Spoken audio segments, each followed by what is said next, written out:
pero a la vez va a ser muy instructiva para cada uno de ustedes.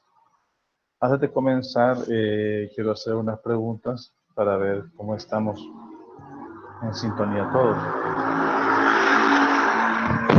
Las preguntas que le voy a hacer no tengan miedo que no sean evaluadas, simple y sencillamente lo vamos a hacer para conocer hasta dónde tenemos que profundizar. Vamos a ver, Eileen Fernanda, ¿qué entiendes tú por signos vitales?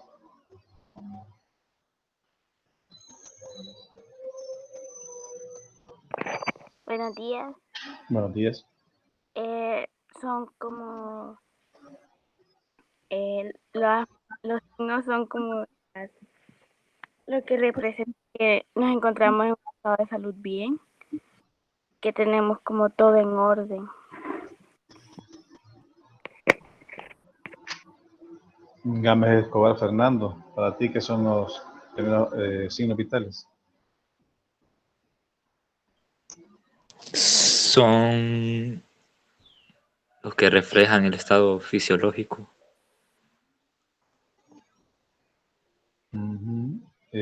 Tomasino Espinosa, Eileen Giselle, ¿qué son para ti los signos vitales?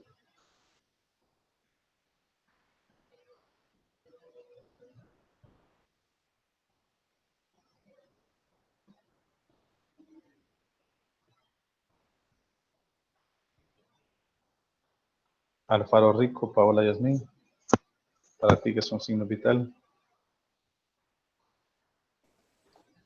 Para mí vienen a ser como los indicadores que van a mostrar el estado de, como su nombre lo indica, aquellos pues signos básicos de nuestro organismo, así como de la circulación, la respiración, esos que nos permiten vivir adecuadamente. Todos tienen una noción, pero vamos a comenzar directamente poniendo que el objetivo de esta clase es definir e identificar cada uno de los signos vitales, conocer los valores normales de los signos vitales y las técnicas de medición en los signos vitales, ¿verdad? El concepto son los indicadores que reflejan el estado fisiológico de órganos vitales, o son los fenómenos o manifestaciones objetivas que se pueden percibir y medir. ¿Por qué decimos que podemos percibir y medir? Vamos a ver de la Rosa Quintanilla. ¿Por qué decimos de que son manifestaciones objetivas que se pueden percibir y medir?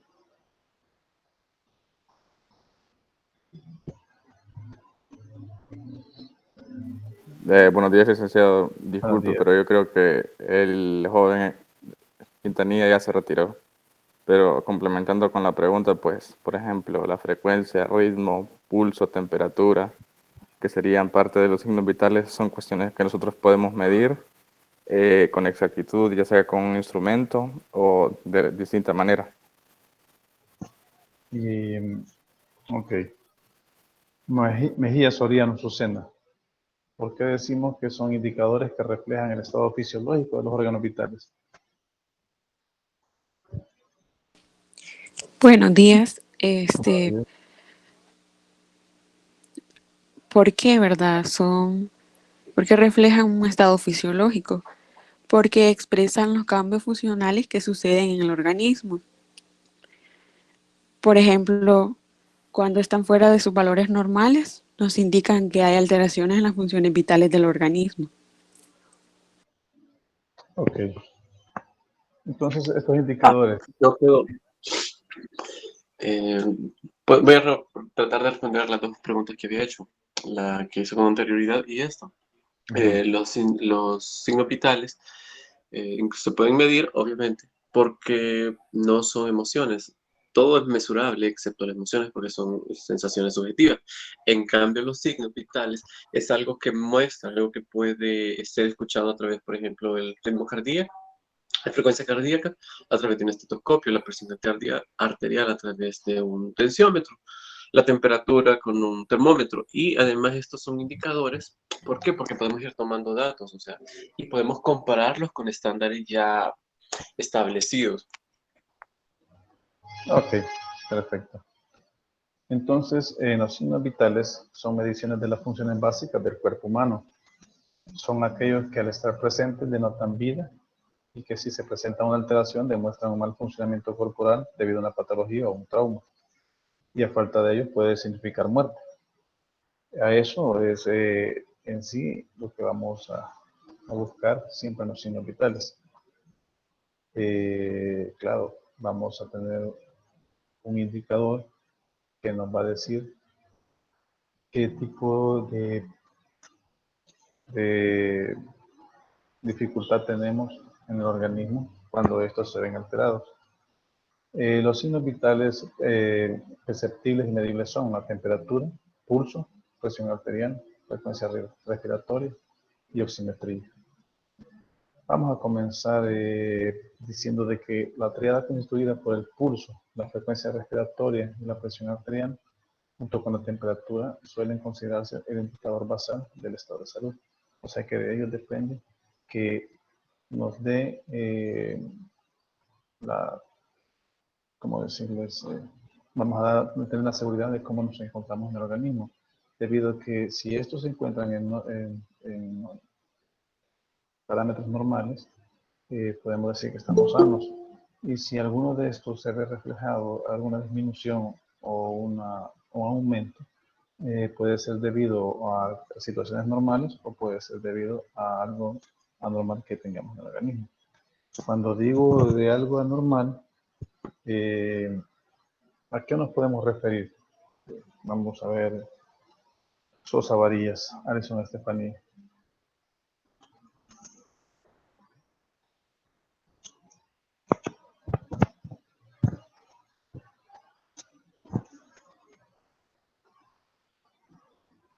Buenos días.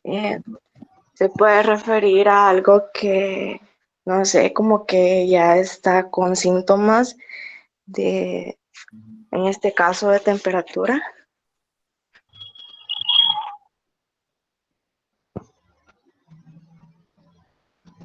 Suponiendo que la temperatura normal de alguien sea 36.5, 36.2, y si vemos que después de caminar unos 10 kilómetros, de hacer ejercicio, correr, caminar, etc., al terminar lo encontramos con una temperatura de 37.1. ¿Qué nos estaría indicando esto, Ortiz, Medina, Andrea, Sofía?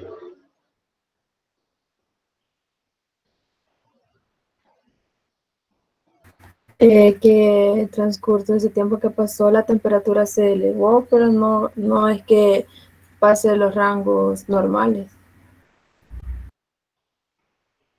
Bueno, cataloguemos algo. Si en este caso, hablando que esta persona caminó, corrió, trotó 10 kilómetros, eso puede llegar a ser un indicador de una elevación de la temperatura y no directamente por una patología. Simple y sencillamente, ya cuando el organismo se pone a descansar o en relajación, pues esto va a bajar. Y no es un indicador de una patología. Entonces, por eso les digo de que hay situaciones que pueden alterarlos, pero que son normales. No todas las alteraciones de los signos vitales va a denotar una patología o que tengan un problema en el organismo. Suponiendo, tú estás acostada, te levantas, duermes en segunda planta, vas corriendo las gradas y la vuelves a subir y tu frecuencia cardíaca estaba en estado de reposo a 60 por minuto y en lo que hiciste este movimiento de subir y bajar las gradas llegó a 100. Eso no significa de que tengas una patología, simplemente hiciste que tu organismo, hiciste un esfuerzo en tu organismo, que el corazón se vio reflejado a bombear un poco más de sangre, a oxigenar más el organismo y por eso subió su frecuencia cardíaca. Y esto es algo normal y no por una patología. Entonces tenemos que estar claros que cuando hagamos una medición de signos vitales, tenemos que tener esos parámetros de que pueden ser reflejados por alguna situación normal o puede tener una situación anormal. Los signos vitales. Creo que podría hablar un poquito más fuerte, casi no se escucha. ¿Ahora? Hoy sí. Bueno, los signos vitales pueden ser los signos vitales pueden ser observados, medidos y monitorizados para evaluar el nivel de funcionamiento físico de un individuo. Los rangos normales de medida de los signos vitales cambian según la edad y condición física. En este caso, ¿qué necesitamos para reconocer los signos vitales? Reconocer la relación que existe entre signos vitales, la actividad fisiológica y los cambios fisiopatológicos, lo que estábamos hablando. Reconocer y evaluar la respuesta individual del enfermo a los factores ambientales, internos y externos, según se manifiestan por la medición de los signos vitales. ¿Qué podemos entender por eso? García, Karen Elisa. ¿Cómo es esto de reconocer, evaluar la respuesta individual del enfermo a los factores ambientales, internos y externos, según se manifiestan por la medición de los signos vitales? ¿Qué entendés por eso? Lo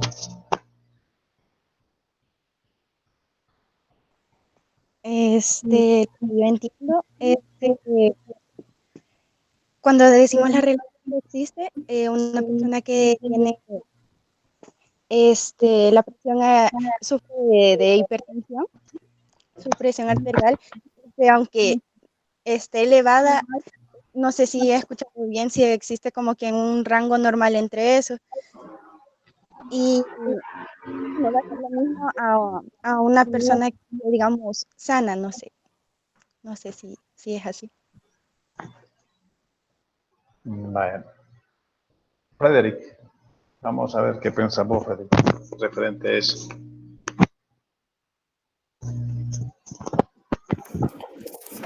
Como ahí lo dice, que hay que reconocer, evaluar a las diferentes situaciones de los pacientes, cómo van a estar sus signos vitales y así poder sacar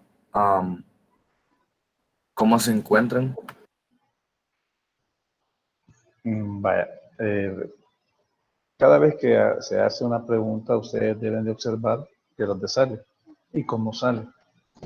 Cuando digo reconocer y evaluar la respuesta individual del enfermo a los factores ambientales, ¿qué estamos diciendo con eso? Sí, dime.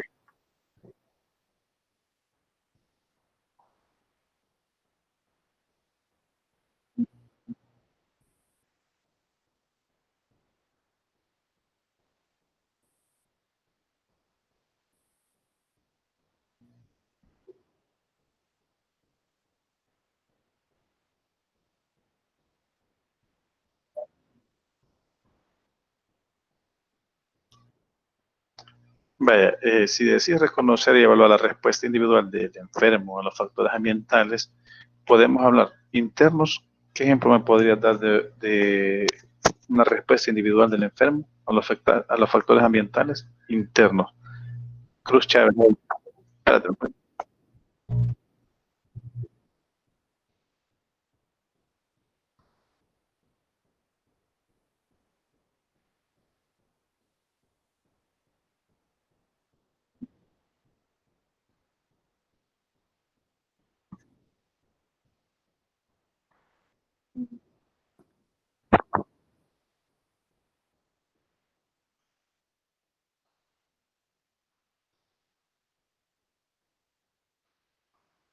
Ajá, vale, está bien, pero recordad, estamos hablando ahorita de los factores ambientales internos. Vale, ¿cómo tomas de referencia vos un factor ambiental interno?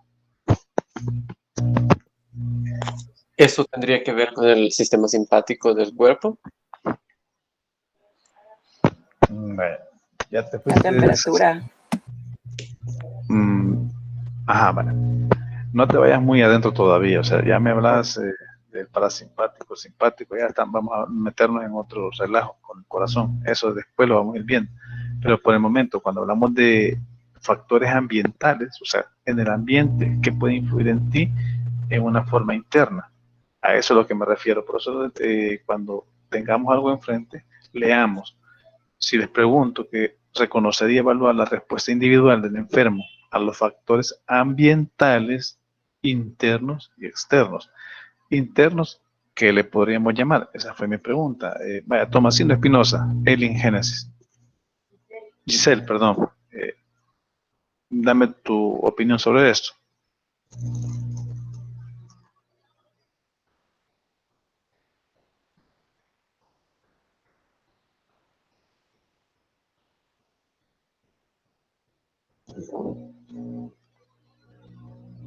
Bueno, escuchen, ahora si digo esto es reconocer al enfermo en los factores ambientales internos y externos, hoy supónganse que ustedes están en un baño sauna y salen al aire libre. Entonces, ¿creen ustedes que ese va a ser un factor ambiental que les va a hacer que cambie su, digamos, un signo vital de su organismo? Vamos a ver, Licenciado, Penado, dime. digamos cuando la gente está en contacto con el sol, porque hoy que está con eso de tomar la temperatura, ¿verdad? Cuando uno llega a que le tomen la temperatura no lo dejan pasar porque uno viene del sol y ya ha pasado de 36.8, 36.7. Vaya, entonces, ya ven, esa es una situación de respuesta del organismo hacia el medio ambiental. Y no es porque sea una patología o esté enfermo, sino que simplemente también el medio ambiental puede hacer que ciertos signos vitales puedan alterarse. Entonces, con esto, pues, cuando tenemos que la actividad fisiológica y los cambios fisiopatológicos pueden alterarlos, o igual reconocer y evaluar que también los factores ambientales que pueden hacer un cambio, esto se debe comunicar los datos de los signos vitales a los médicos con la terminología correcta, registros adecuados para mejorar el tratamiento o si existe una patología. Por eso tenemos que estar seguros cuando hacemos una medición de signos vitales a qué nos vamos a topar, con qué tipo de paciente nos vamos a topar. Porque no es lo mismo que tú veas que un paciente tenga un síncope a alguien que sufre una patología congestiva del corazón. Entonces, son situaciones diferentes que en una sí vas a tener que determinar por qué este paciente está así y la otra que va a ser algo pasajero. Sobre la temperatura corporal, el grado de calor mantenido en el cuerpo, el equilibrio entre la termogénesis y la termólisis. La termogénesis es la producción de calor, es el metabolismo basal, la actividad muscular, el ejercicio físico y las hormonas de adrenalina y tiroxina. Poneme un ejemplo de metabolismo basal, Luis Hércules, Andrea Elizabeth. ¿Qué es lo que queremos dar a entender cuando decimos la termogénesis? Es la producción de calor y eso se puede dar por el metabolismo basal. ¿A qué nos referimos a esto?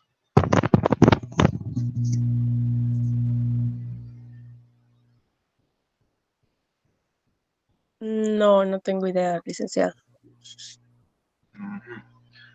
Vaya, entonces vamos a escuchar a Portillo Ramírez Rosa Claribel. ¿Qué idea tiene sobre el metabolismo basal?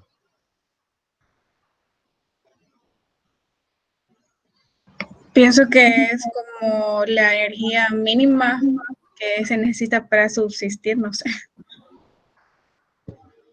Vamos a ver, Canjuro Ortiz, Rudy Vladimir. Estamos haciéndolo así la clase porque necesitamos saber que todos están en sintonía con la clase. Metabolismo basal, ¿qué es para mí? O realmente, si tenés un concepto real de lo que es un metabolismo basal. Pues las reacciones que tiene el cuerpo en un estado de, quiero ver, sin actividad así física como el ejercicio que sale ahí. Recordad que una cosa es metabolismo basal, otra cosa es una actividad muscular y las hormonas. ¿Qué te sucede a ti cuando te dicen así de repente te dije yo, vea, ahorita prepárate que te voy a hacer 5 preguntas y cuando te voy a evaluar y va a ser tu examen final? Pues como que me pongo un poco ansioso, nervioso. Entonces, eso también te genera que la adrenalina suba y eso Sí. también te puede hacer un cambio. Ok. Y no necesariamente es porque tengas una patología. ¿Estamos? Bueno, sí. Bueno, la actividad muscular, que es lo que hace, digamos, la mayoría que empieza a las 4 de la mañana, sale a correr a la calle. Pues, ese es una actividad muscular que también te puede generar que un aumento de calor. El metabolismo basal, ¿cuál es? ¿Qué es lo que sucede cuando estás, ¿cómo se llama?, acostado en tu cama y pones el ventilador de frente? Estás sin nada que te proteja. Te va a disminuir, bro. Estás en un estado de reposo que disminuye. ¿Qué es lo que haces para recuperar el calor? Te pones una sábana encima, entonces el metabolismo ya comienza a subir y te aumenta la temperatura. Entonces, eso es lo que vamos. Vamos a la termólisis por la pérdida de calor, la evaporación por el sudor y respiración, radiación hacia objetos fríos, la conducción física hacia superficies frías y la convección hacia corrientes de aire. Todas esas son las situaciones que te puede hacer una pérdida de temperatura o un aumento también de temperatura. A eso es lo que vamos con el centro termorregulador.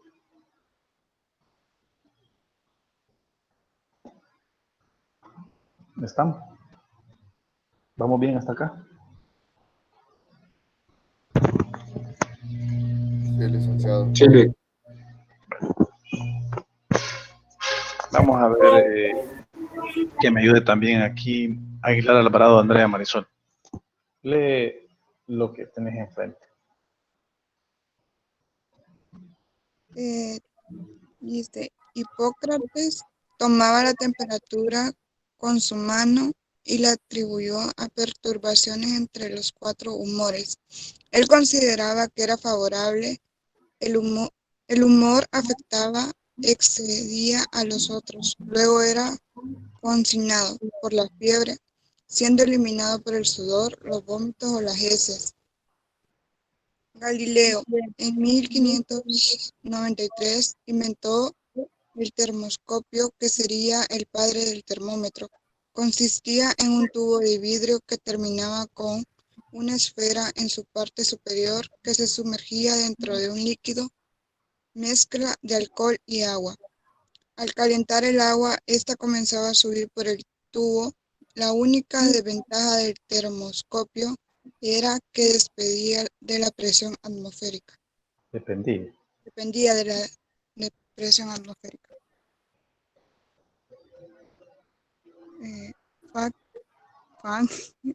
Fahrenheit era un físico alemán que inventó el termómetro de alcohol en 1709 y el termómetro de mercurio en 1714.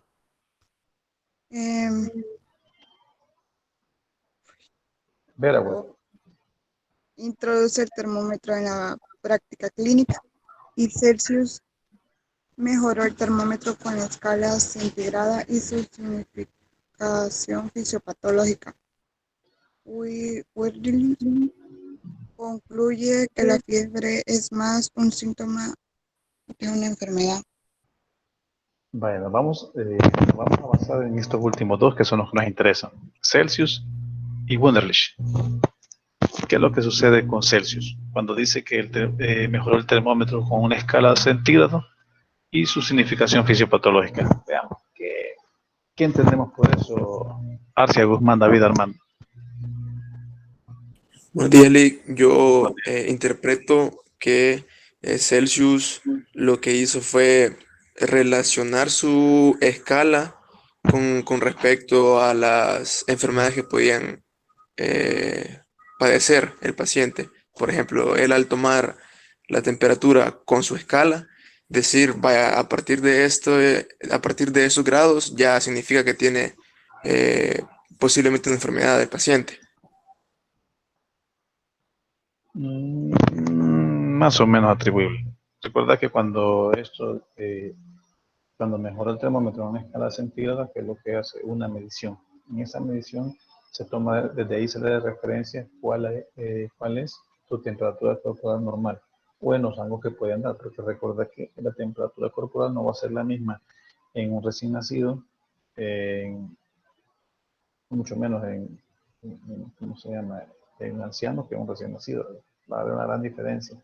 Y no por eso significa que o el primero está enfermo o el segundo está grave, sino que cada quien en su etapa de la vida va teniendo, ya lo vamos a ver más adelante, las diferencias de la temperatura corporal.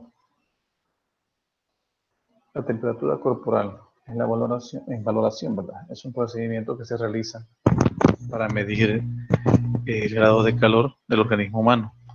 Determinación corporal, ¿verdad? Con una frecuencia indicativa valiosa en cuanto a la gravedad de la patología del paciente. El aumento de la temperatura corporal es una respuesta a un proceso patológico. ¿Qué entendemos por esto, por este punto que dice que el aumento de la temperatura corporal es una respuesta a un proceso patológico? Castro Velázquez, Jocelyn Zenaida.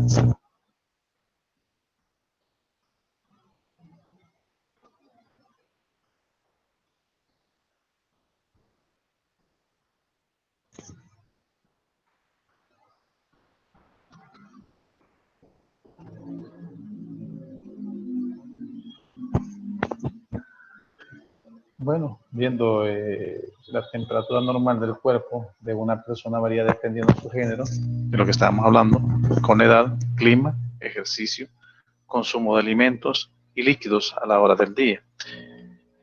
En las mujeres, como siempre, van más adelante que nosotros los hombres, en una fase de su ciclo menstrual, en la que ellos se encuentran, también puede determinar la temperatura corporal con la que se pueden mantener. Hay que tener unos factores en cuenta. Las hormonas. En la segunda mitad del ciclo, desde la ovulación hasta la menstruación, la temperatura puede aumentar entre 3.0 grados centígrados. En estrés, las emociones intensas como el enojo o la ira activan el sistema nervioso autónomo, pudiendo aumentar la temperatura. Y eso no significa que tenga una patología. Claro que si solo pasa enojado o solo pasa estresado, pues puede causar también un efecto dañino al organismo. La temperatura ambiente y la ropa que lleve puesta también te puede hacer que aumente la temperatura, o si estás en un clima frío puede hacer que te disminuya la temperatura. Los tratamientos farmacológicos también te pueden hacer un cambio de temperatura. La ingesta reciente de alimentos calientes o fríos, el haberse fumado un cigarrillo, la aplicación de un enema y la humedad de la axila por su fricción. Todo eso te puede hacer cambios de temperatura corporal. En la edad, el recién nacido presenta problemas de regulación de la temperatura debido a su inmadurez, de tal modo que afectan cualquier situación que él tenga, que pueda ser por convicción, que puede ser por evaporación, etcétera. Él va a perder su temperatura corporal. Por eso es que con ellos hay que tener sumamente un gran cuidado de mantenerlo siempre bien abrigaditos para que su temperatura corporal se mantenga. A eso vamos. Ya una persona adulta en su etapa de vejez va cayendo casi lo mismo, que ya cualquier cambio de clima pues puede afectarle a su organismo y que pierden con facilidad la temperatura. Recuerden que su centro termorregulador en los recién nacidos aún está en proceso de maduración. Y en cambio ya en la edad adulta o vejez, ya el centro de regulación pues ya se ve afectado por la edad y pierde la capacidad para mantener estable la temperatura corporal.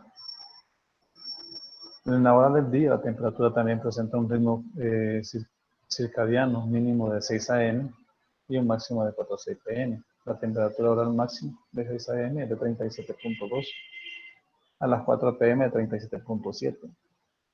Y se define fiebre cuando la temperatura supera niveles de ritmo circadiano. O sea que todo esto que estamos leyendo acá te puede aumentar o te puede desfasar la temperatura y no por eso significa que vayas a tener una patología.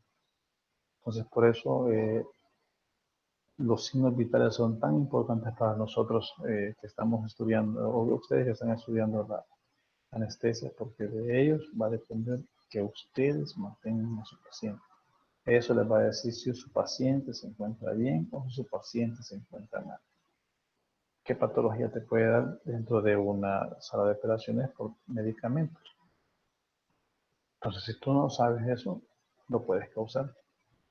Bueno, vamos a eso. ¿Qué patología podrías causar por medio de medicamentos? Vamos a ver si tienes alguna noción de eso, de las López, Mario Gustavo. ¿Podría repetirme la pregunta, por favor? Me está fallando la señal. ¿Qué problema podrías causarle a un paciente por medio de fármacos adentro de un quirófano? Bueno, en cuanto a temperatura corporal, según estuve leyendo que hay fármacos que producen hipertermia o algunos hipotermia. Entonces puede ser que alguno de esos reduzca bastante la temperatura en el cuerpo del individuo. Vale, recordad que si decimos hipertermia es el aumento de temperatura en condiciones normales se supone, pero por medio de que un medio físico que tú le administraste puede que aumente y puede causar un estrago en el organismo si no se regula a tiempo. Ajá, también el aumento del gasto cardíaco va a provocar un aumento en la temperatura del cuerpo. Correcto, entonces, pero eso ya son porque nosotros lo hemos provocado, entonces ese es el problema que podemos tener algunos ya trabajando, que no nos fijamos realmente en lo que nos dicen los signos vitales, los dejamos pasar y cuando venimos a darnos cuenta ya es demasiado tarde.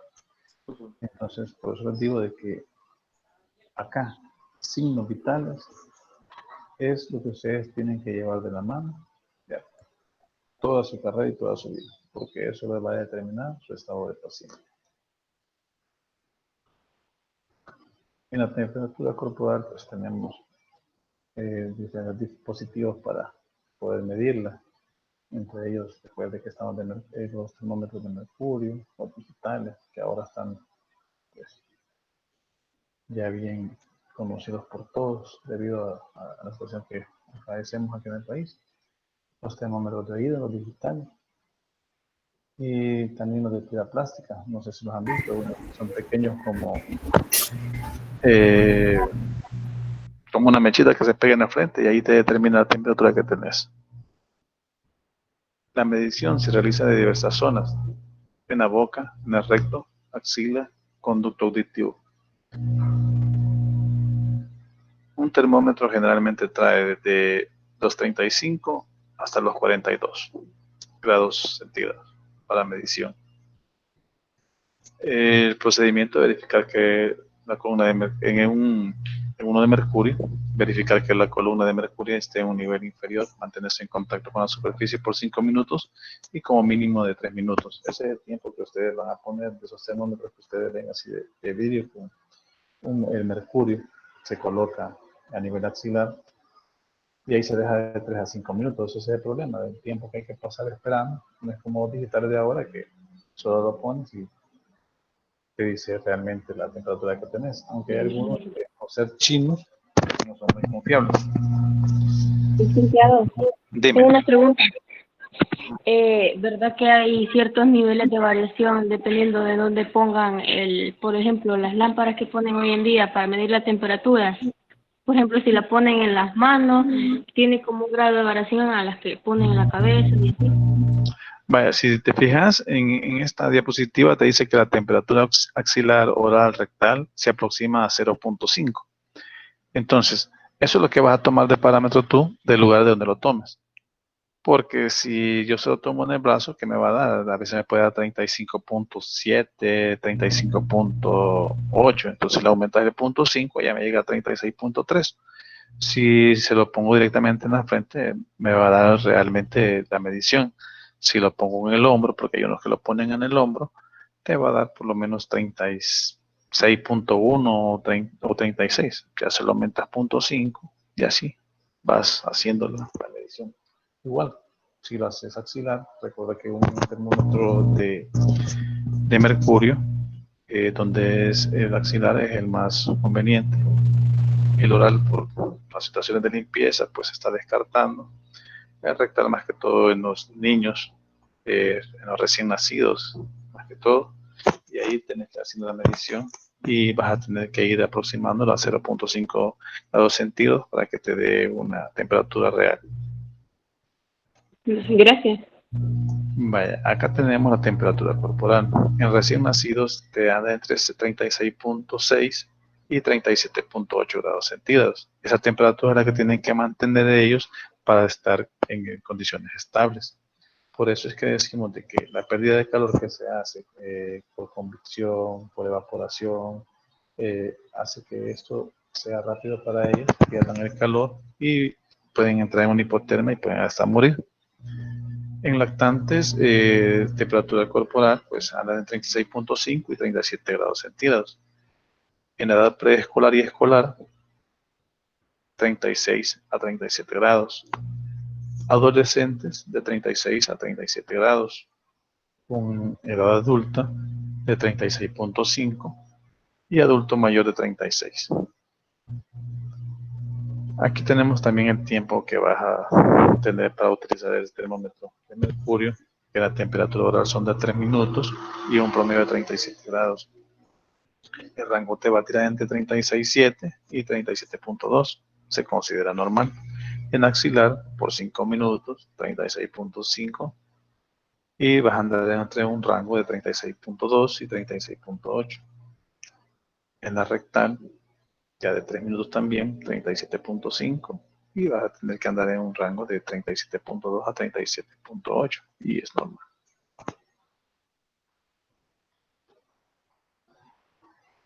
De lo que hablábamos, la nomenclatura, hablamos de la hipertermia, que es el aumento súbito e intenso de la temperatura corporal, a mayor de 41 grados centígrados, por motivos múltiples.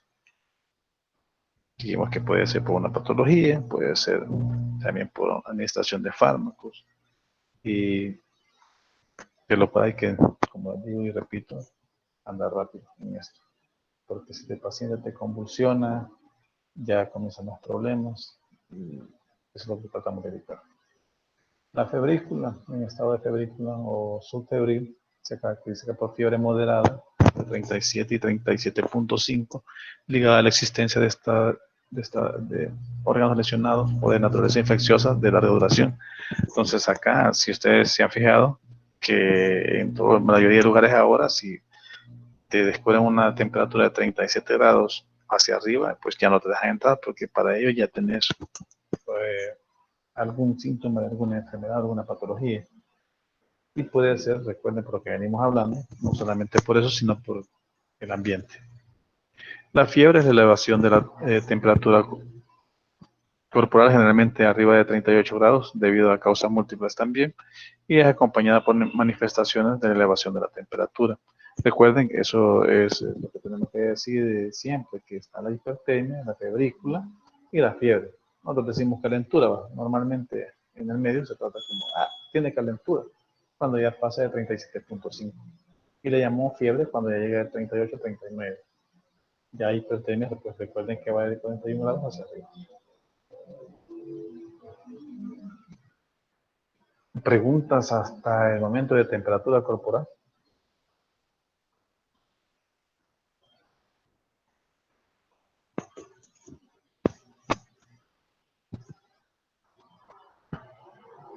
Bueno, si no hay. Yo tengo una pregunta, licenciado. Dime. En el caso de que vamos a dar primeros auxilios a una persona en un accidente, para tomar la temperatura corporal, si se tarda de 3 a 5 minutos, lo recomendable es que en el momento de atender a la víctima, cuando ya tenemos el acceso y todo para poder atenderla, colocar el termómetro si no contamos con otro recurso para poder medirla. Vaya, en esa pregunta, cuando hay una situación de estas, la temperatura corporal es la que vamos a dejar por último. ¿Por qué? Porque nos vamos a dedicar a estabilizar a este paciente, a observar los otros signos vitales, que en este caso por un accidente de tránsito, tenemos que buscar que si fue un trauma cerrado, si fue un trauma abierto, y de ello depende que los signos vitales se vayan a mantener o dependiendo de qué alteración tenga cada uno. ¿Por qué? Porque si el paciente no tiene directamente una pérdida sanguínea observable, pero a mí me empiezan a bajar, me empieza a subir la frecuencia cardíaca y me baja la presión arterial, ese es un indicativo para mí que tiene una lesión no observable, interna, que está perdiendo sangre. Entonces, yo tengo que basarme en esto y tratar la manera de empezar a compensar para que este paciente no se me vaya a un estado de shock. La temperatura, al final, ya cuando lo estabilice se la puedo tomar en el camino, ya cuando vaya directamente para el hospital, porque en el momento que tengo que hacer el llenado de mi hoja, tengo que colocar qué tipo de temperatura lleva. Generalmente ahora en las ambulancias andan termómetros digitales, que es mucho más fácil, solo se pone y no no se tardas ni 10 segundos. Pero en el dado caso que no lo tengas, pues en el transcurso que lo lleves ya hacia el hospital, se lo pones en un lugar determinado, puede ser axilar, porque en la boca de un paciente que está recién de un trauma no le vas a poner algo en la boca. Entonces tiene que ser axilar. Ahí lo mides en el tiempo que llega, calculas 3 a 5 minutos, lo miras y lo colocas ¿cómo se llama? En la hoja de paciente.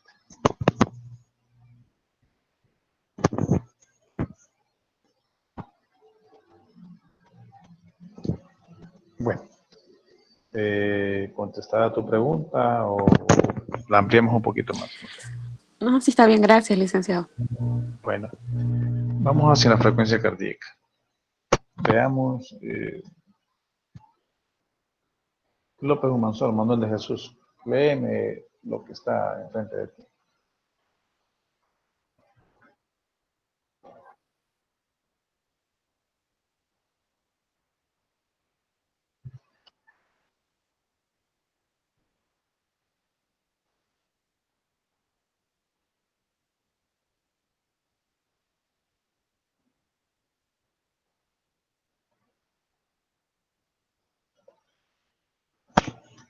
Vamos a ver Morales, Fuentes, Cris y Yamilet.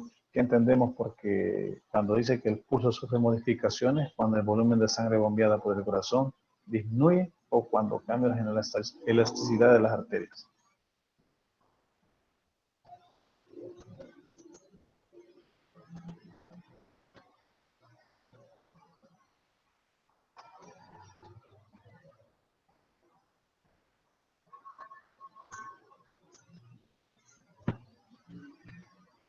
Mestizo Valencia, Israel. ¿Qué entendés cuando decimos que el pulso se controla para determinar el funcionamiento del corazón? ¿Me puedes repetir la pregunta, Luis? Que tengo interferencia. El pulso se controla para determinar el funcionamiento del corazón. ¿Qué entendés por eso?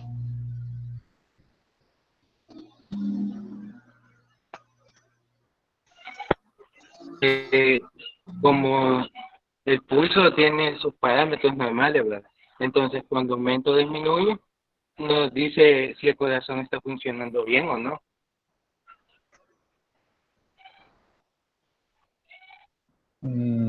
Vaya. Entonces, para ti, si estás en reposo absoluto y tenés una frecuencia cardíaca de 50, hay un problema. No, porque estás en estado de reposo. Entonces, volvamos a la respuesta que me acabas de dar.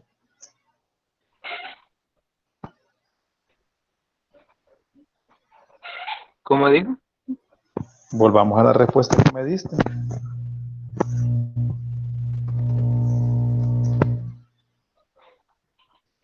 Bueno, si nuestra frecuencia cardíaca,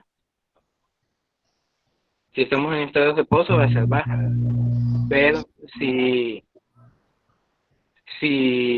baja más de los parámetros normales, es cuando tendríamos un problema. Bueno, veámoslo así. El pulso se controla para determinar el funcionamiento del corazón. ¿Por qué se controla? Porque lo vamos a medir. Y si lo medimos, sabemos que hay unos parámetros de los cuales podemos establecer que el corazón está funcionando bien. Si nos tomamos de referencia un paciente, o digamos una persona, no paciente, porque paciente es alguien que tiene una patología o tiene un problema. Si una persona, en este caso como tus compañeros, algunos están nerviosos porque le voy a preguntar, tienen una media elevación de la frecuencia cardíaca. Otros que están relajados porque han leído, más o menos tienen conocimiento, están tranquilos. Y hay quienes que si yo les digo al final, estas preguntas te las voy a hacer como un examen corto, van a estar un poco más nerviosos. Entonces que su frecuencia cardíaca va a aumentar. Pero esto no significa que esté enfermo. En cambio, si un paciente está en estado de reposo, sin ningún movimiento y tiene una frecuencia cardíaca de 110 por minuto, eso ya es un indicativo que hay un problema. Entonces sí, yo puedo decir de que hay un problema en esta persona. Ya deja de ser una persona y para mí sería un paciente. ¿Estamos? Sí, sí. Vale. ¿Cómo se produce la frecuencia cardíaca?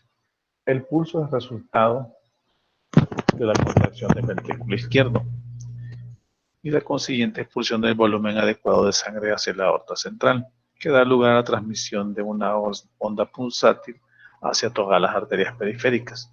Existe un periodo aproximadamente de 0.2 segundos desde que se produce esta onda hasta que se puede notar que la arteria dorsal del pie, o sea, esa distancia que se corre es la que nosotros vamos a medir. Ahora, ¿para qué se mide la frecuencia cardíaca? Colabora con el diagnóstico y tratamiento de problemas del corazón.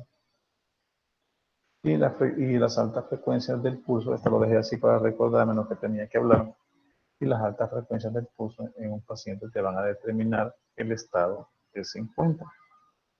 Entonces, si nosotros decimos que nos sirve la frecuencia cardíaca para colaborar el diagnóstico y tratamiento de un problema, ¿por qué vamos a determinar que este paciente tiene problemas? ¿O qué nos va a determinar que este paciente tiene problemas? Vamos a ver Loida Noemi.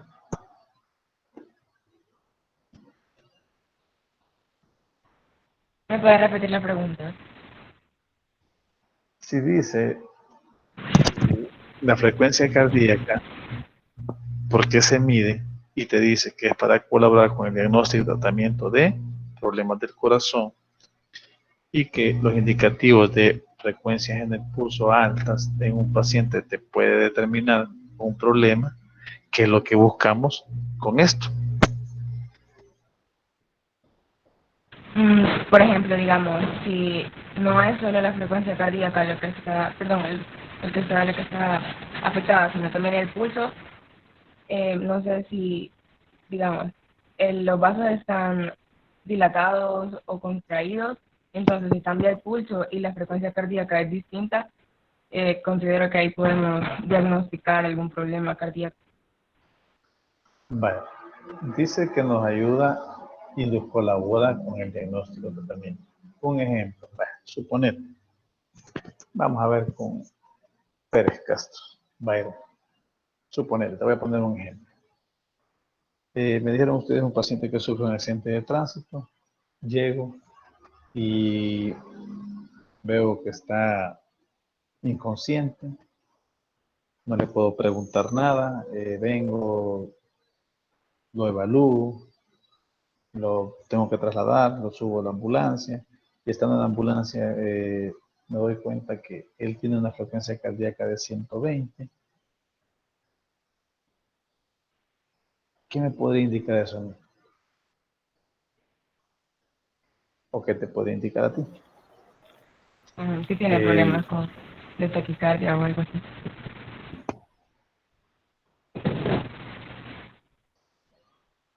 Un posible infarto. Vaya, mire. Cuando yo veo que una frecuencia cardíaca está alta, yo tengo que preguntarme dos cosas. Una, o tiene dolor, o dos, este paciente está sangrando internamente. ¿Por qué? Porque una frecuencia cardíaca alta en un paciente después de un trauma, porque pusimos el ejemplo de un accidente, es porque está perdiendo líquidos. Entonces, el corazón, para poder oxigenar todo el organismo, está trabajando más porque hay un problema que la sangre se está yendo por otro lado. Entonces, comienza una frecuencia cardíaca alta. Entonces el gasto cardíaco aumenta y por ende la frecuencia cardíaca aumenta. Entonces ahí hay un indicador que me colabora a mí con el diagnóstico de este paciente. Entonces, ¿qué significa? Que este paciente tiene un trauma interno por el cual está saliendo líquido o está perdiendo líquido, y él, por compensar y tratar de mantener todo el organismo oxigenado, ha aumentado su gasto cardíaco. ¿Cómo? Con una taquicardia. Si yo vengo y descubro eso y comienzo a administrar líquidos, voy a hacer que el corazón disminuya su frecuencia cardíaca para llegar a regular y estabilizo una frecuencia cardíaca que me llegue por lo menos así. ¿Estamos? Gracias, Luis. ¿Cómo se toma la frecuencia cardíaca? Veamos Sánchez García de Senia.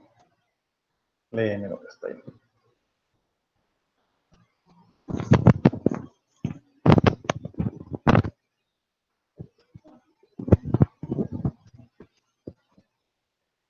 Hola, buenos días, Lick. No me funcionaba bien el auricular, pero ya leo. Bye.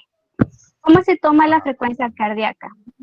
La palpación del pulso puede practicarse sobre cualquiera que sea superficial y descanse en un plano relativamente duro.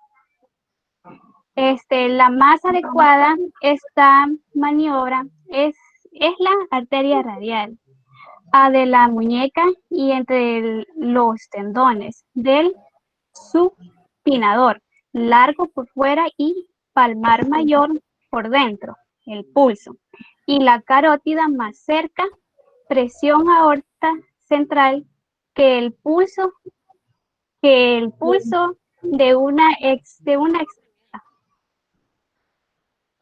¿Qué entender con eso?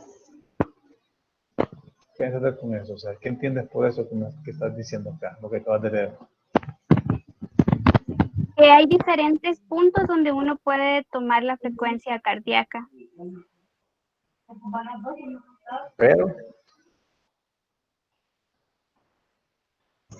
Pero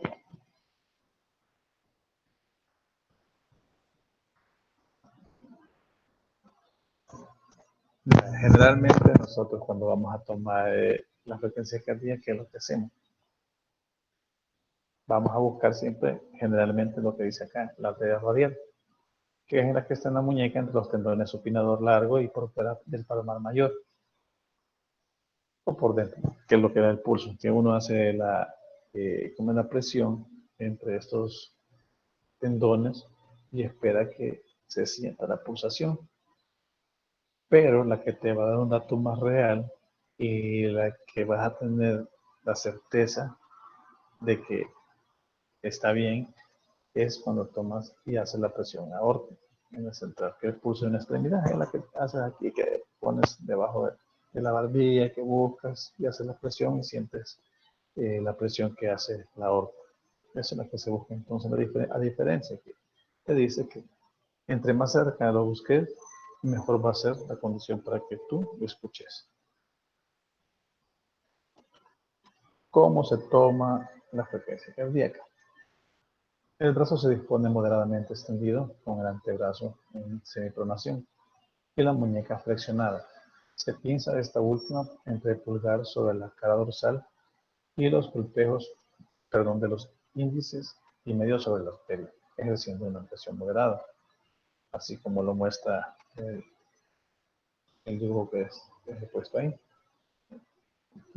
Es aconsejable explorar el pulso radial izquierdo con la mano derecha y el pulso radial derecho con la mano izquierda.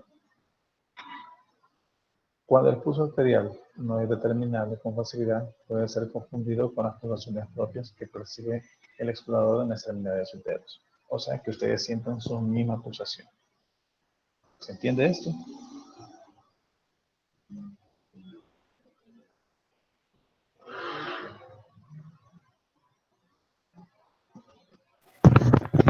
Hasta aquí estamos bien.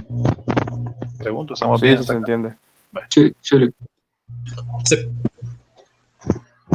La frecuencia se refiere al número de pulsaciones de una arteria por minuto. se estima que con un segundero de reloj para determinar suele bastar con contar el número de pulsaciones durante un intervalo de 15 segundos, para después multiplicar por 4. También se pueden contar las pulsaciones durante 30 segundos, sirviendo los 15 últimos segundos comprobantes de los primeros. Si el pulso es muy irregular, es preferible contar durante un minuto. Vale. Vamos a hacer una aclaración en este punto. Generalmente nosotros hacemos eso. 15 segundos, lo multiplicamos por 4 y estamos bien. Pero, ¿qué es lo que sucede? ¿Ustedes creen que para todo esto, para todas las personas, hablando desde un recién nacido hasta un adulto mayor, esto es recomendable? Vamos a ver. Villatoros, Álvarez, Simón Gil. Buenos días. Bueno, no estoy muy seguro, pero quizás por el tamaño, ¿verdad?, del bebé, quizás sería una dificultad tomar la frecuencia cardíaca de esa manera. O también por la velocidad, por la aceleración del pulso, ¿verdad?, del bebé. En este caso, recordad que si no tenés un oxímetro de pulso, o sea, ¿cómo se lo vas a tomar? ¿Y qué medidas vas a tomar? Entonces, mi pregunta es, o sea, si es, ¿cómo es óptimo que tú tomes la frecuencia cardíaca de un adulto mayor o de un recién nacido y tomas de referencia los 15 segundos para después multiplicar por 4? Esa es mi pregunta. Para serles sincero, sí, no estoy seguro la respuesta. Vaya, miren. La respuesta es no. ¿Por qué? Porque un recién nacido, a veces se le van a hacer escuchar de 105. Se le van a sentir de 150 a 140 por minuto. Es normal. A un adulto mayor, si tomamos de referencia esos 15 segundos y por 4, me puede estar mintiendo y puedo dar un mal diagnóstico. ¿Por qué? Porque a veces un paciente que es adulto mayor tiene una fibrilación auricular. ¿Y qué es una fibrilación auricular? Lo que hace con la frecuencia cardíaca que me la, ¿cómo decir? Es paradójica. Yo puedo estar tocando y estoy contando 1, 2, 3 y de repente 4, 5, 6, 7, 8, 9, 10, 11, 12, 13, 14, 15, 6, 17, 18. O sea, cuando es paradójica la frecuencia cardíaca es que el paciente o la persona, puede ser un adulto mayor, puede ser un adulto, esté con una fibrilación auricular. Entonces, si yo hago eso de que en 15 segundos cuento 1, 2, 3, 4, 5, 6, 7, 8, 9, 10, 11, 12, 13, 14, 15, ¿cuánto me va a dar? O sea, no va a haber un rango específico. Entonces tengo que escuchar el minuto completo, por lo menos en un adulto mayor. O a veces los adultos mayores empiezan 1, 2 y tienen una bradicardia. Entonces, no es lo mismo que yo vaya a tomar de referencia a un recién nacido o a un adulto mayor. Siempre recuerden eso. Siempre, siempre. Jamás vayan a poner en eso en tela de juicio que un adulto mayor jamás va a tener lo mismo que un recién nacido. ¿Qué horas son? 9:20. Vamos a dar un receso de 5 minutos y ya regresamos. Con permiso.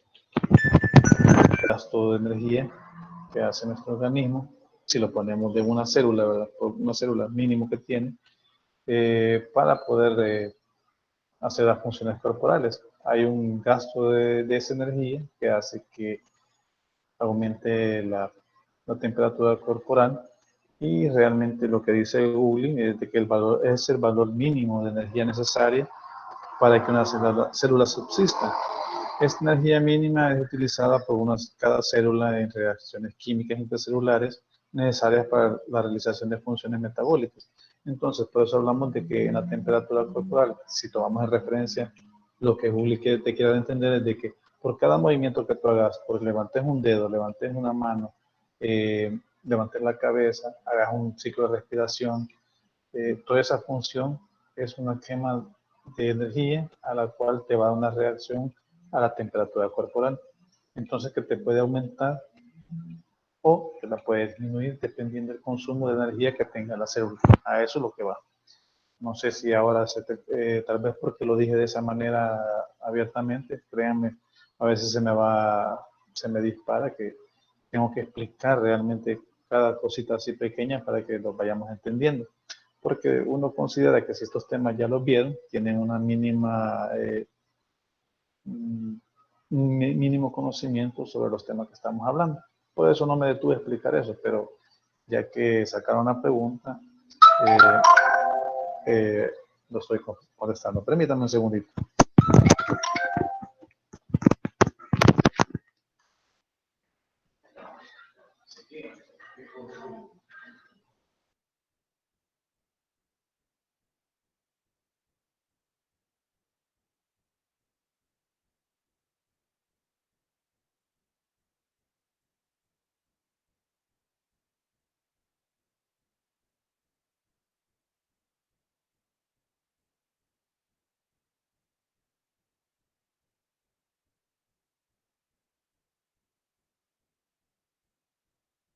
Volviendo al tema, pues no sé si de la pregunta que salió ahí o la aclaración que me estaban haciendo queda un poco más clara, o no sé si quieren que la ampliemos un poco más.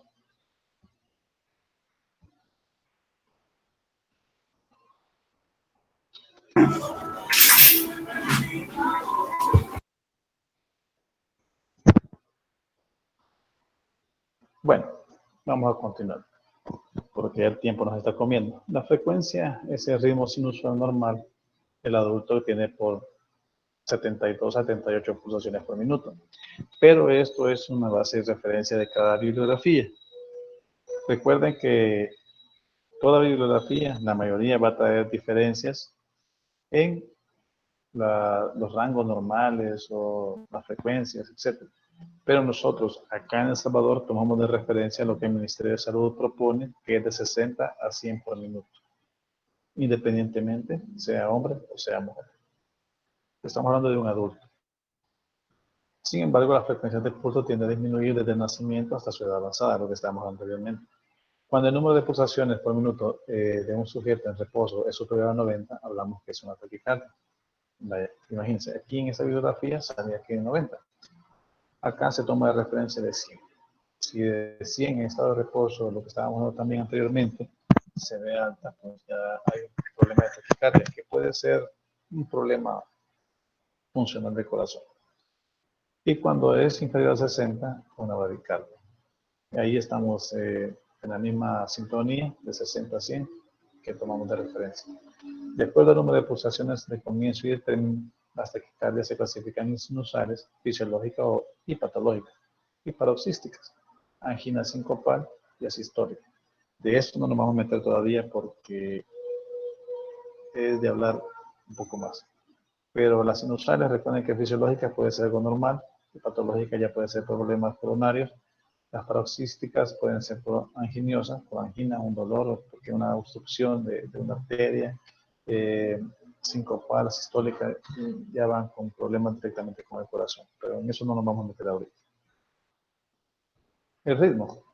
Las pulsaciones normales suceden con intensidad e intervalos normales. Debido a esto, el ritmo es la secuencia de movimientos ininterrumpidos, aquí dice interrumpidos, pero ininterrumpidos, en parte de producto de la contracción ventricular.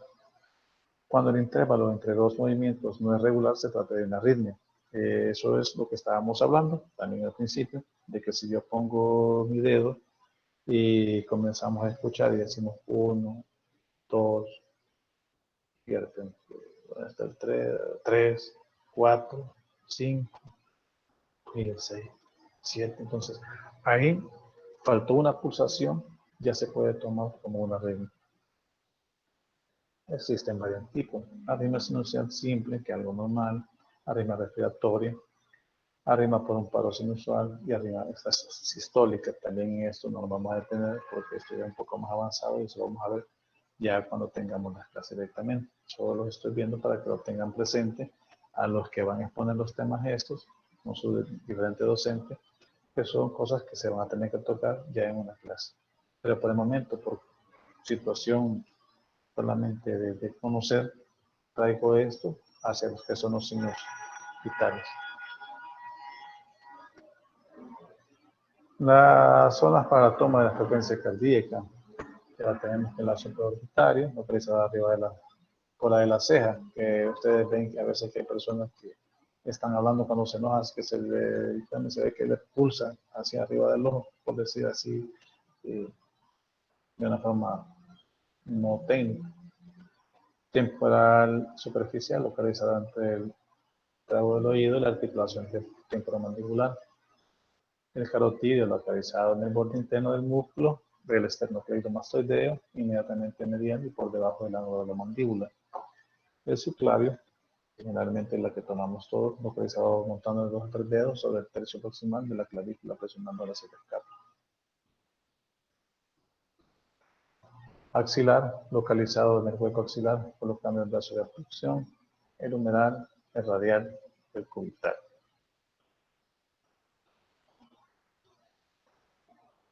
Aorta abdominal, la femoral. Cuando un paciente generalmente se encuentra en paro, se toma de referencia la yugular y la femoral, que es la última que se siente, aunque sea débil, pero se siente cuando aún hay frecuencia cardíaca. Y se encuentra también el propípio,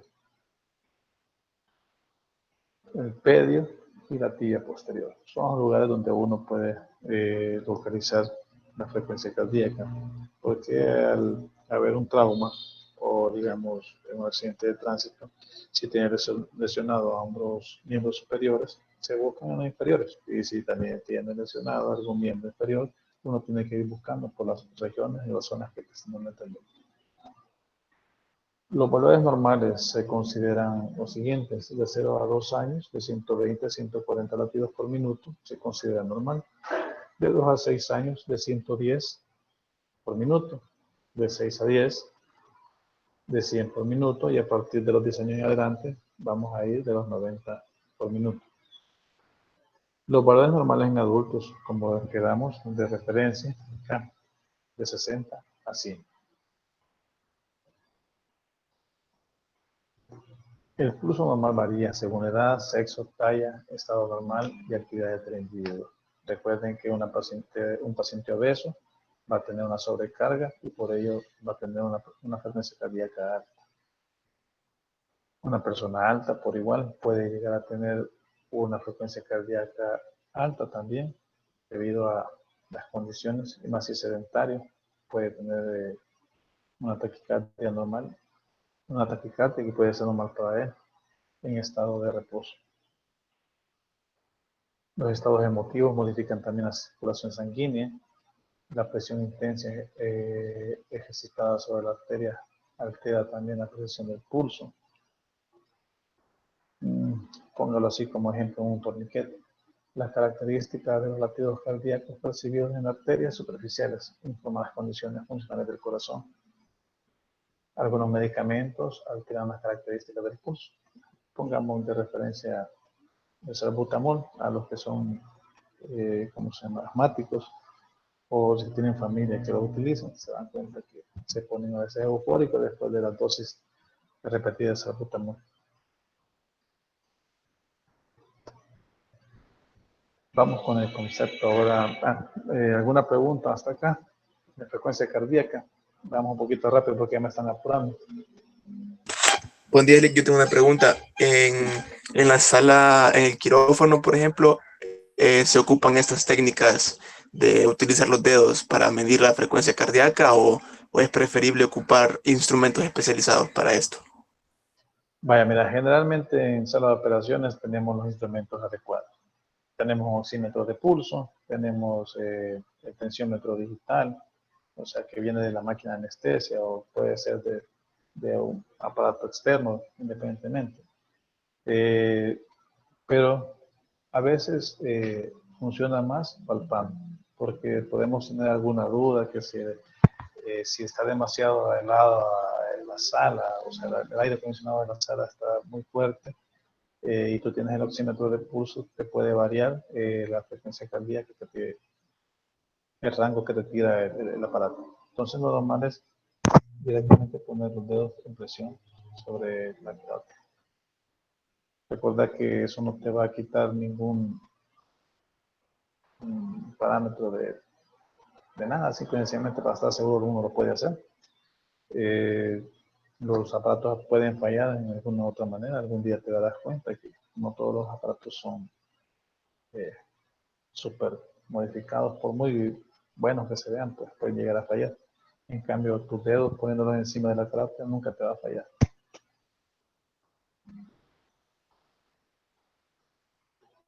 Gracias, Luis. Buenas, yo tenía una duda. Dime. A lo largo de las clases que hemos recibido, una de las cosas de las que más énfasis se nos ha hecho es la diferencia entre frecuencia cardíaca y el pulso. Sin embargo, ahora con lo que usted nos ha mencionado, personalmente la diferencia en sí no la termino de entender. Entonces esa es mi duda un poco.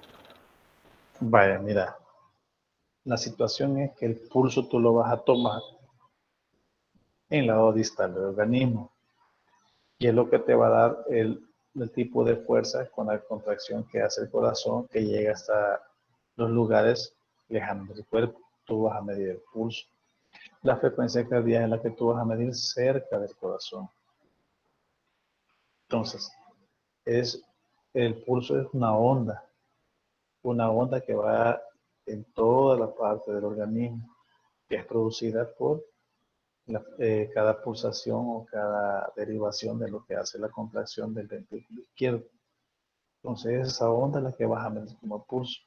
En cambio, la frecuencia cardíaca la vas a medir si tú pones un estetoscopio directamente al corazón, estás escuchando directamente la frecuencia cardíaca, la frecuencia con la que el corazón está latiendo por un minuto, la vas a hacer directamente en el corazón. Pero para fines prácticos uno toma de referencia el impulso o la onda que tira esa y que llega hacia los miembros, ponerle superiores, puede ser inferiores, como lo hemos estado determinando acá. No sé, ampliamos un poco más, te lo digo en fines así prácticos. No, ya comprendí, gracias.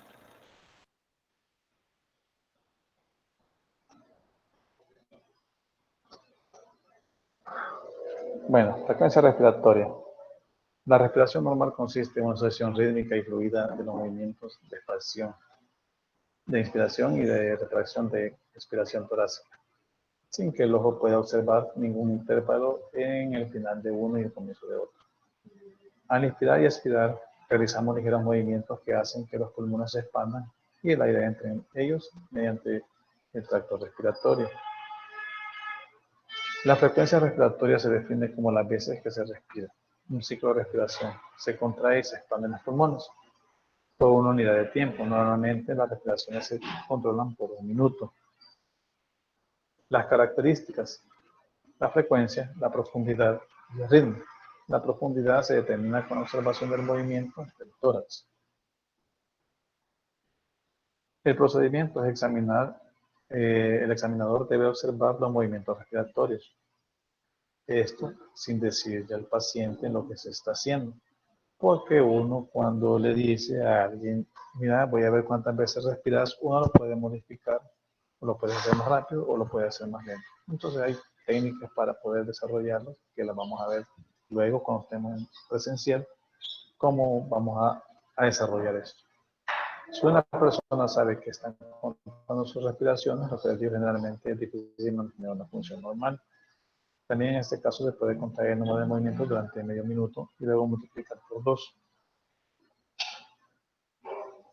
En esas traigo estas gráficas que ustedes en un momento dado la van a ver en los oxímetros de pulso, que algunos traen en la edición por medio de gráfico, que es una respiración normal y sus valores normales de 14 a 16 por minuto. En función de actividad física puede ampliarse de 12 a 20 por minuto o hasta un poco más. Los valores normales al nacer es entre 40 y 60 respiraciones por minuto, un lactante menor de 20-40, lactante mayor de 30-35, de 2 a 4 años de 30-35, de 6 a 8 de 20-25, un adulto de 14 a 16 respiraciones por minuto, de 12 a 20 independientemente de qué tipo de movimientos tenga, y un adulto mayor va de 14 a 16 por minuto. Las alteraciones está lo que es una apnea, una bradipnea, una disnea, una hipernea, ortopnea, polipnea y taquipnea. Cada una, pues, ahí tienen ustedes lo que significa. Por cuestiones de tiempo, les repito, nos vamos a ir desarrollando poco a poco. Lo haremos cuando estemos presenciando. Las alteraciones, aquí ya vienen los problemas respiratorios y cómo se llama cada uno y que lo vamos a ir viendo poco a poco también en su momento. Pero se encuentra la respiración de Cheyne-Stokes, es una respiración rápida y profunda, seguida de apnea. Como que ustedes hagan el...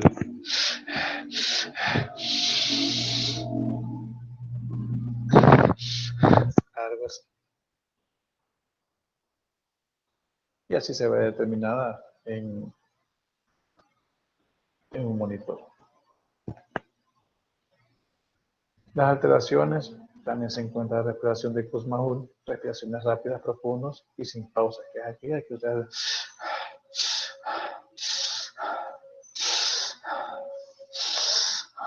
Ya un paciente que nosotros podemos decir ya está dando las últimas. Generalmente es cuando se ve esa respiración.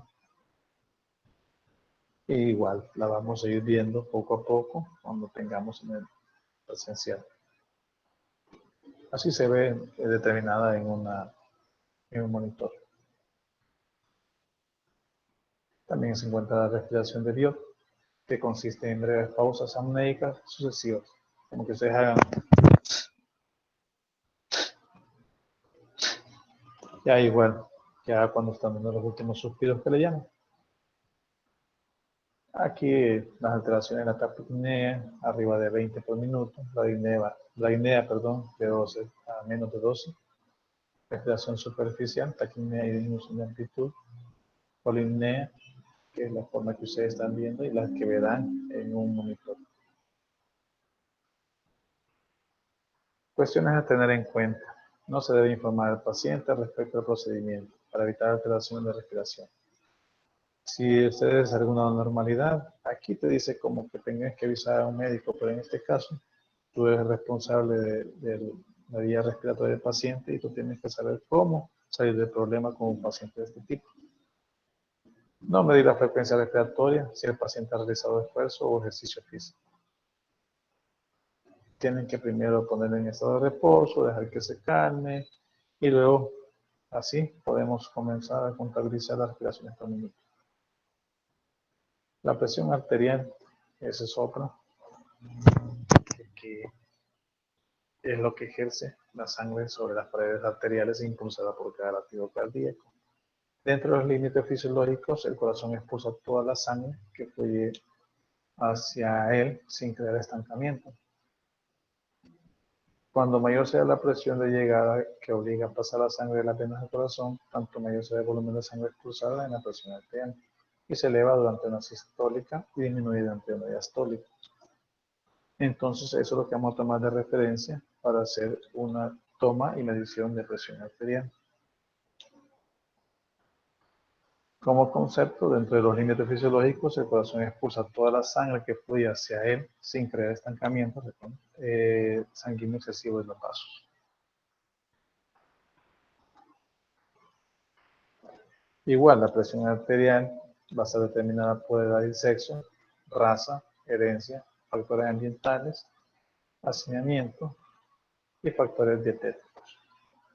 Aún también una mujer con su periodo menstrual también sufre modificaciones de la presión arterial. Objetivos para toma de presión arterial, los puedes leer.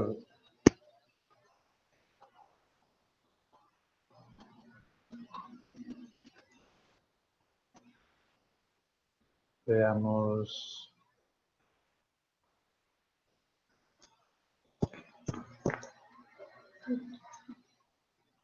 Júrame, Lara, Katy y Beth. Háganme el favor de leer.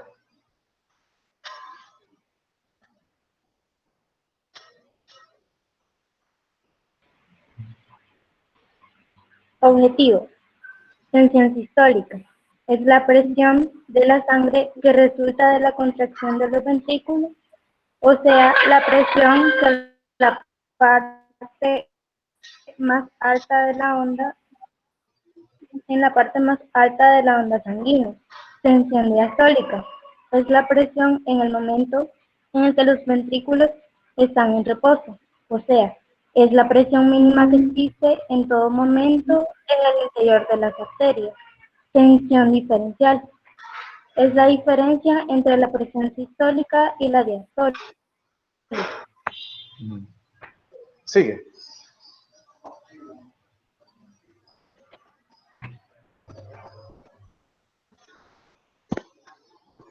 Bueno, en los métodos de medición, la tensión. Método de medición. Sí, La sí. tensión arterial se suele medir en el brazo del paciente. La tensión arterial se suele medir en el brazo del paciente. Arteria humeral o braquial. También se puede tomar en arteria femoral, arteria poplítea y arteria tibial.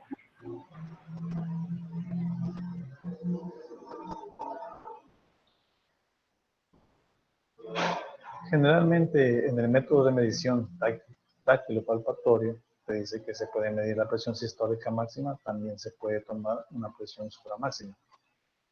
Lo recomendado siempre va a ser con un estetoscopio para tener una certeza de la presión arterial. Claro, ya con años de experiencia y todo, puedes hacerla en táctilo-palpatorio y hacer la presión para sentir la onda cuando tú vayas aflojando la presión que le haces a la región donde estás tomando la presión arterial.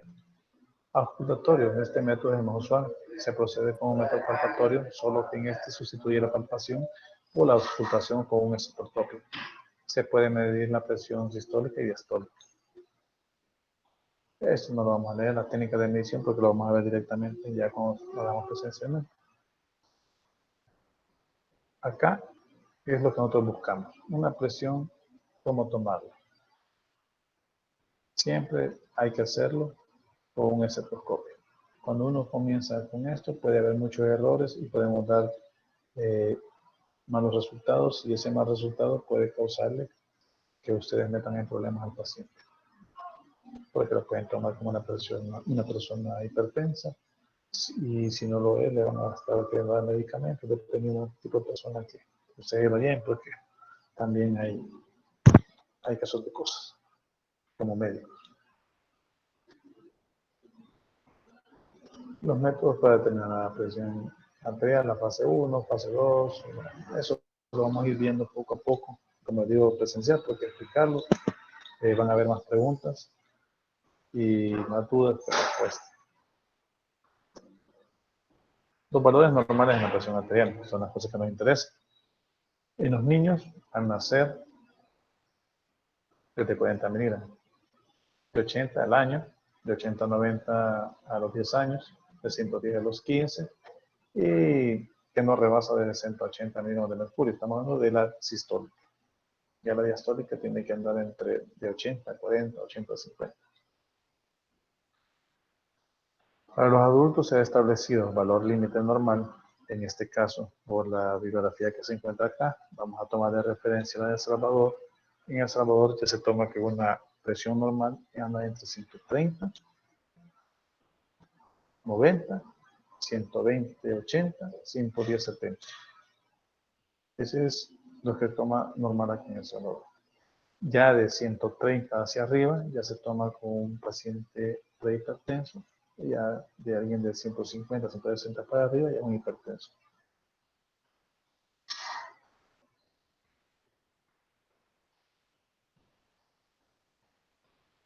Hipertensión, el aumento de la presión vascular sanguínea, en la presión arterial normal alta por encima de 140 milímetros de mercurio o encima de 100 miligramos de diastólica. Hipotensión, tensión o presión baja, reducida especialmente en la sangre, que es una presión arterial normal baja por debajo de los 100 miligramos de mercurio y 50 miligramos de mercurio de diastólica. Esos son los aparatos que se para la medición de la presión arterial. Y los cambios fisiológicos también te pueden alterar la presión arterial. La edad, el estrés y también el ejercicio. La oximetría de pulso. Para finalizar, como repito, son cosas que hemos algo rápido, cuestiones de tiempo, pero al igual ya cuando estemos en las clases presenciales, esto va a ir poco a poco y paso a paso. Los principios básicos. El oxígeno es transportado en el cuerpo unido a la hemoglobina. 1 gramo de hemoglobina es capaz de transportar 4 moléculas de oxígeno saturadas, lo que equivalen a 1.34 ml de oxígeno. La saturación de oxígeno, o SaO2, es la relación porcentual entre concentración de hemoglobina oxigenada reducida por hemoglobina reducida.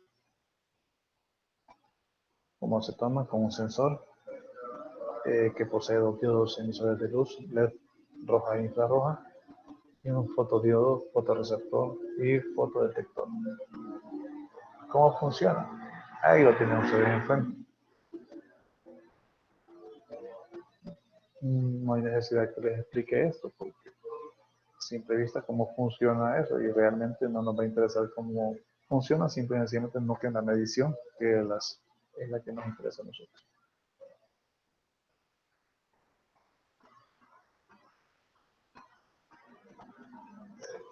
Otra forma de explicar cómo funciona y cómo hace su medición.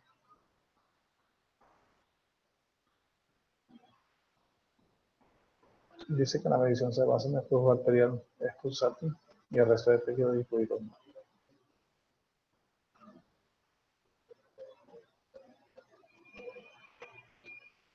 El valor normal es mayor al 95% en adultos sin patología pulmonar y mayor al 96% en pacientes pediátricos.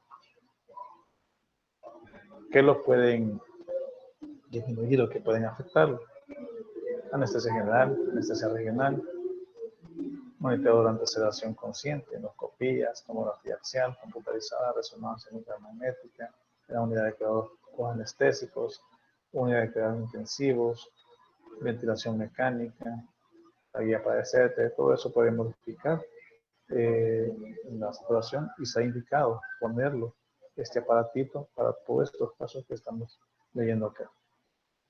En todo eso, en anestesia general, regional, o sea, te puede modificar, pero al igual tienes que tener ese aparato conectado al paciente para estar pendiente de su saturación, que no baje y que se mantenga en un rango estable, que pueda trabajar normal y mantener en buenas, óptimas y buenas condiciones tu paciente. Las causas de disminución de la saturación de oxígeno. El bajo flujo de oxígeno, circuito equivocado, eso es una ventilación mecánica. Fuga de gas de la máquina, máscara facial como el sello, acordamiento del tubo, intubación endobronquial, tapón mucoso, falla de globo inflable, extubación, neumotórax, hemotórax, etc. En la perfusión, estado de shock, la hipotensión, anemia, uso de efedrina, vasoconstrictores, la hipotermia, colocación inadecuada de tensión, isquemia en cirugía ortopédica, congestión venosa. Cuando decimos la colocación inadecuada del tensiómetro, suponete que tú pones el oxímetro en el mismo lugar que estás tomando la presión. Va a haber un momento que la presión que hace el tensiómetro te va a dar un error a la hora de medir la saturación. ¿Por qué? Porque va a disminuir el riego sanguíneo y por ende va a disminuir el riego de oxigenación. Causas de falsas lecturas, el microprocesador que es de exceso con la saturación de oxígeno menor de 80, la medición es realizada de 5 a 20 segundos, pigmentación de fuera de la piel, colorantes, esmaltes de uña, la localización donde pones el sensor, cuando el sensor no encuentra la pulsación del electrodo anterior se congela.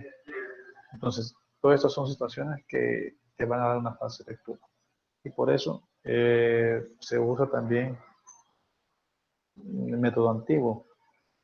Agarras tus dedos, pulgar, índice, y aprietas cualquier dedo del paciente. Y el llenado capilar te va a decir si se encuentra en óptimas condiciones. Si el llenado capilar tarda entre 0.1 a 0.2 segundos, es un llenado capilar normal y que el paciente está saturando o la oxigenación del paciente está en óptimas condiciones. Si el llenado tarda 1 segundo, entonces hay un problema de oxigenación. Y si tarda más de 1 segundo, estamos con un paciente que prácticamente está deficiente de oxígeno. Bueno, con eso termino mi presentación. Muchas gracias y disculpen.